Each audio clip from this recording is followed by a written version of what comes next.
Barcelona 5, Real Betis 1, and Barca now are very close to snatching their chain back from Liverpool as the best team in the world this season. And it's yet another game for Barca where they look like they're going to score 10 goals. I mean, it was just dominant. All you can say to Real Betis is thanks for playing, thanks for coming, and have a nice day because they had no chance. I mean, Hansi Flick made some changes. Let's take a look at them with the lineup here. We had De Jong come in for Casado. We had Dani Olmo come in for Lewandowski in the false nine position, which was a bit different. I have seen people asking for that though. I have seen people asking to see Dani Olmo in a false nine role. Hansi Flick made it happen, and it proved to be unreal. As you can see, Barcelona extremely good today.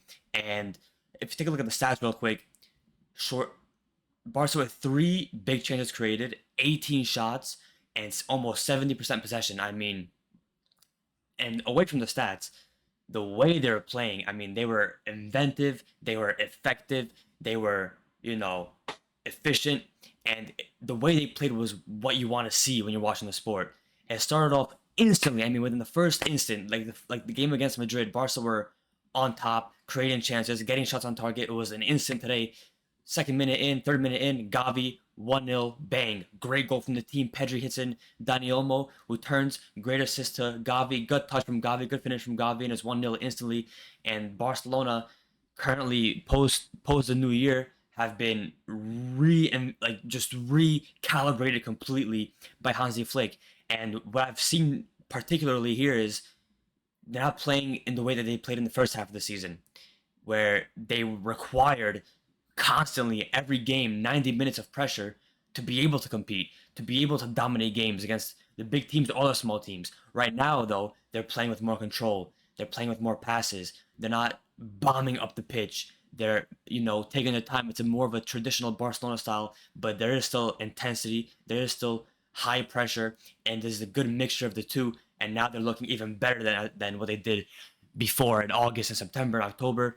They are playing out of their mind, and this game proved it.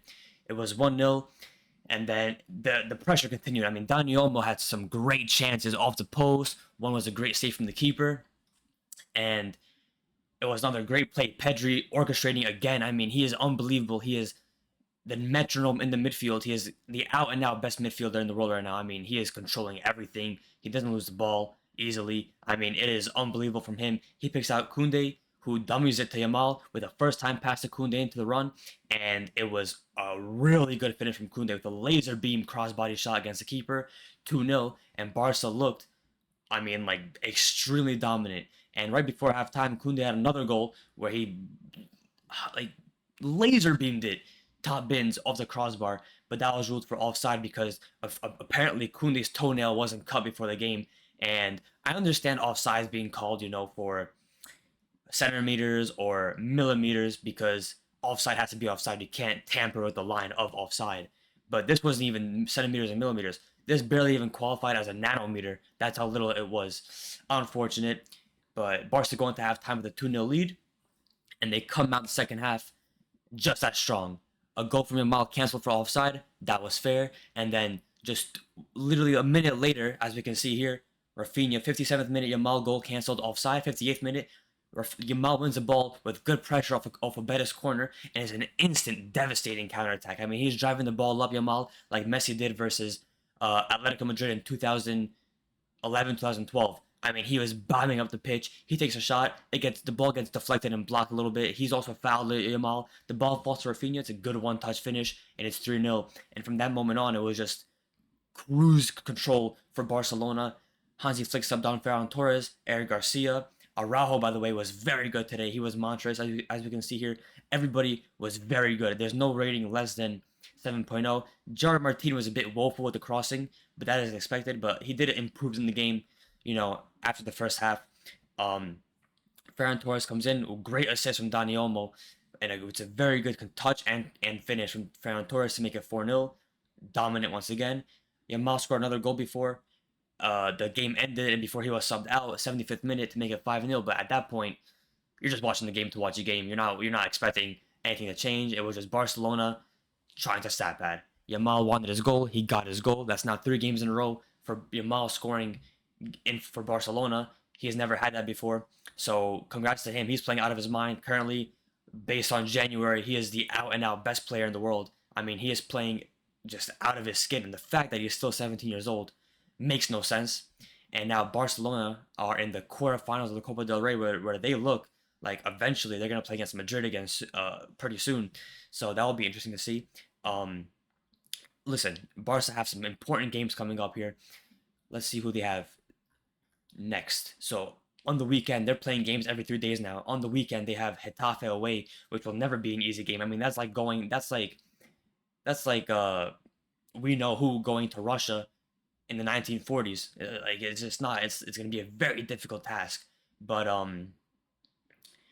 that's gonna be a difficult game. Getafe. I mean, today they played a game. They scored a goal early on against a fourth division team, and they parked the bus. They ended the game with 16% possession and 2 red cards. Talks about Getafe. Barca must get the 3 points there. They need to rank up the points in La Liga because they're falling behind. Benfica away. That's when the UCL starts again, and then we're gonna have Valencia home, which should be an easy game, but we never know with Valencia, and then Atalanta home before we enter February. But look, they're looking unbelievable. They look a bit more fresh after that break in the winter at the end of the year, and hopefully they continue like this. It's a pretty short match review. Listen, there's nothing to really review when the team is just playing in general unbelievable. The penalty that Kounde gave away at the end there, I mean, it was lazy defending. You could tell in his mind the game is over. It was 5-0. Lazy defending, but Pena should have done better there. Pena overall did decent. He made a very good save on Vitor Roque in the first half, I think it was. But that penalty should have definitely done better, and that is probably his one of his weaknesses, Iñaki Pena. He's not that great on the penalties, but other than that, he's been pretty decent. But yeah, let me know what you guys think, and I'll see you in the next video. Hopefully, it's another Barcelona 5-0 hyper scrape, but it's going to be a difficult game versus Tafe. Let's see what happens.